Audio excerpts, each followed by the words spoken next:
Hello and welcome to Cooking the Books with Heather. Today we are going to be making two things, but for right now, this video is going to be about pork meatballs from Ashley Christensen's It's Always Freezer Season.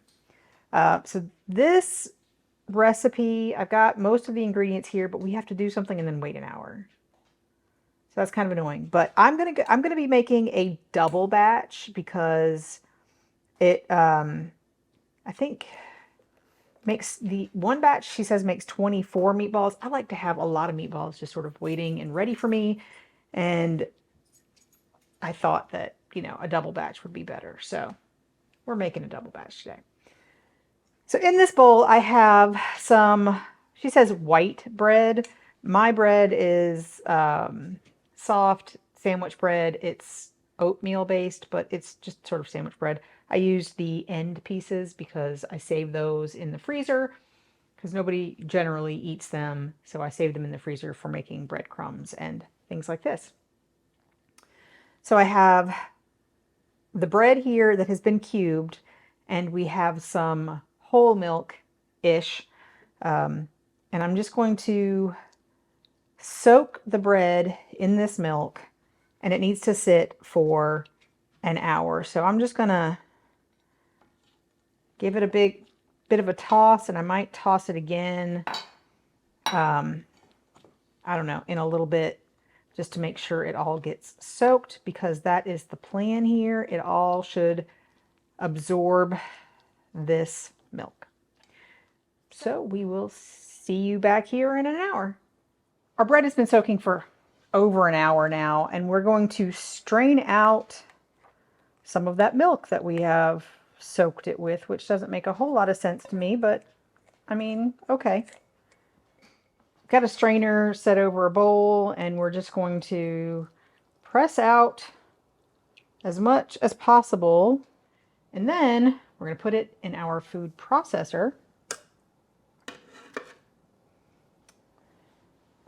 We don't need this anymore, but so it's in our food processor, and we are going to puree it until a smooth paste forms.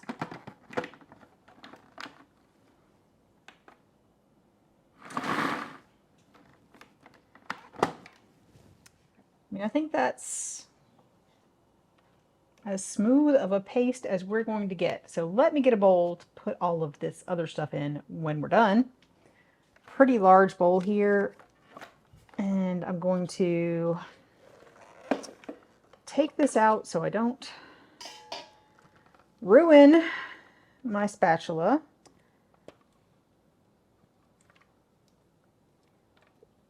Now, I'm going to get as much of this out here as possible. And she says to wipe this out.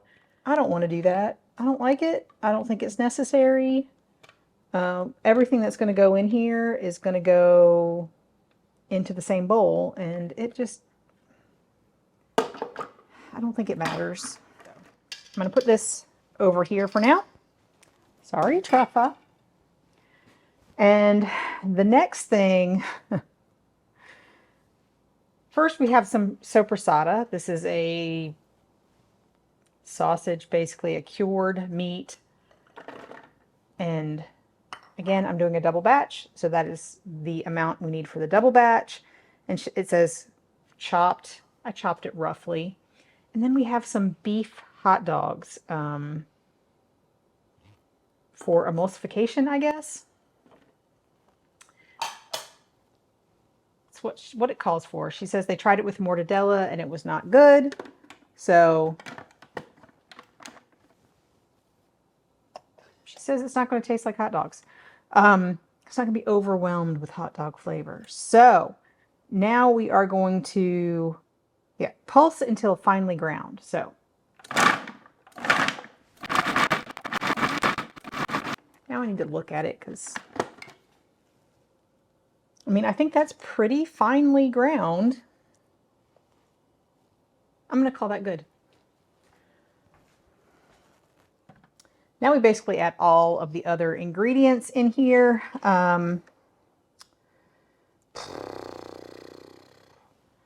So I'm going to do the pork last. We have some minced onion. I did try to mince these up pretty finely, almost as finely as the garlic, which is going in next.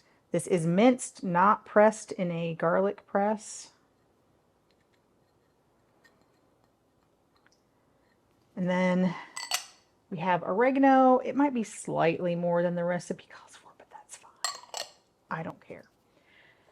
I'm going to put these away and get, oh, and then we're going to do salt. So again, for double the recipe, I'm going to put all of this away.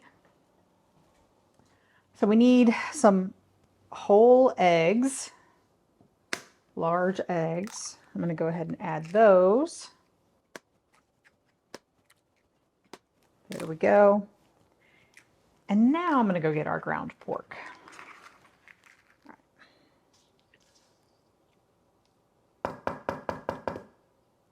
Whatever. All right, so I've got two different types of ground pork because I decided at the last minute that I was going to do a double batch and I was at a different store, so that's all right.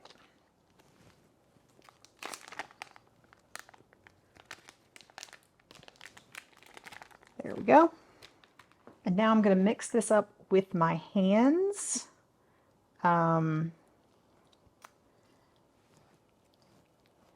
Until just combined, do not overmix. So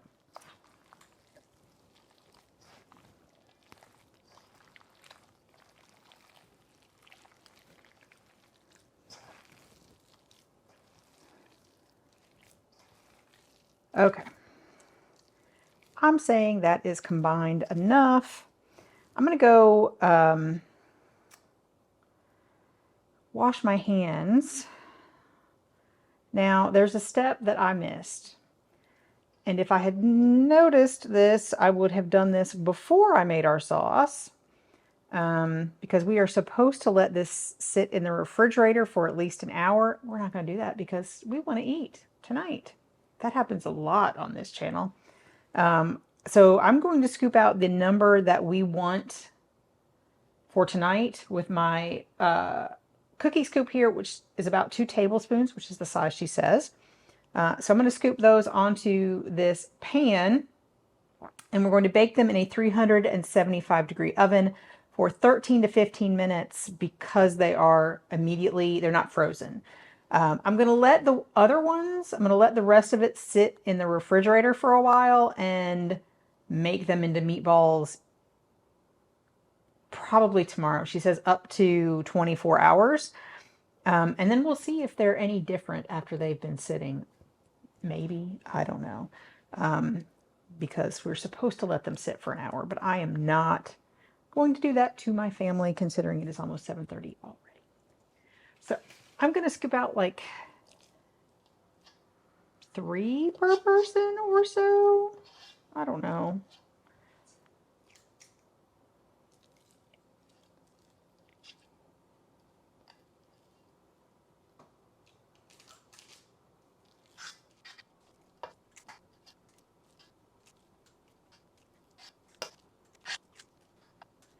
I'm going to kind of make these a little more ball-like, but I'm not going to worry too much. I think if we refrigerated them, they would be a little more solid at this point than they are, but this will be fine for us for tonight. So I'm going to put these in the oven and we'll show you what they look like and let you know what we think in just a minute.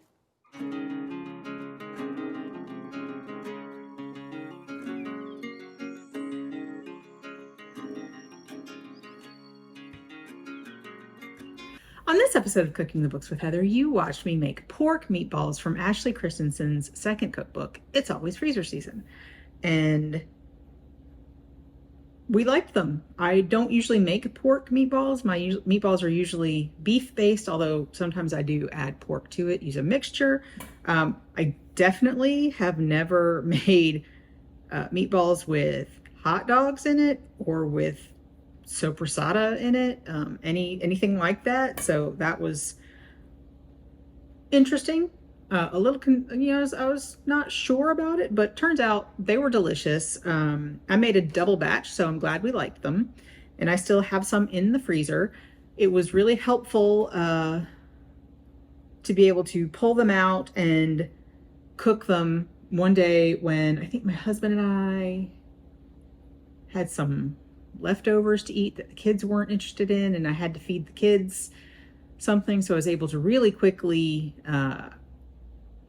add some meat, bake up some meatballs, make a little pasta with some tomato sauce, and there they go. They had a quick lunch. So I do like to keep meatballs around, and I do sometimes just buy them pre-made. Sometimes I make my own, sometimes I buy them pre-made and just have them available for times like that when I need a relatively quick meal. Spaghetti and meatballs or spaghetti and pasta sauce, like a meat sauce, definitely one of my go-tos on those days when I don't feel like cooking. And so having a good homemade not hot dog, that was silly. Having a good homemade meatball in the freezer, great, good idea. Definitely will be keeping something in the freezer because I do, whether it's going to be these the next time or not, we'll see. Might try to find another recipe, even though these were fine. Putting the hot dogs and the sausage in the food processor, just a little bit meh, a little bit too much effort for me usually when it comes to meatballs, but it is what it is. Anyway, if you have a favorite meatball recipe, let me know in the comments down below what that is, and maybe I'll make those next time. And if you've enjoyed watching me make this, give me a thumbs up, hit the subscribe button, and come back and watch me make something else next week.